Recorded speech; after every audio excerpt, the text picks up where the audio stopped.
Namaste, Adab. My name is P. Jashnan from 7th grade. International news.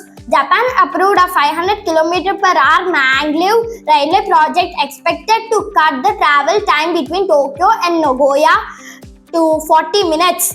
US President Trump says ceasefire with Iran is over. National news. Indian scientists developed an improved space weather mapping system to enhance navigation and satellite services. Prime Minister Modi concludes his Indonesia visit and departs for Australia. State news. Andhra Pradesh. Andhra Pradesh government hikes diet charges for hostel students by 10%. Voter special revision SIR enter final phase in Andhra Pradesh, 70% forms digitized.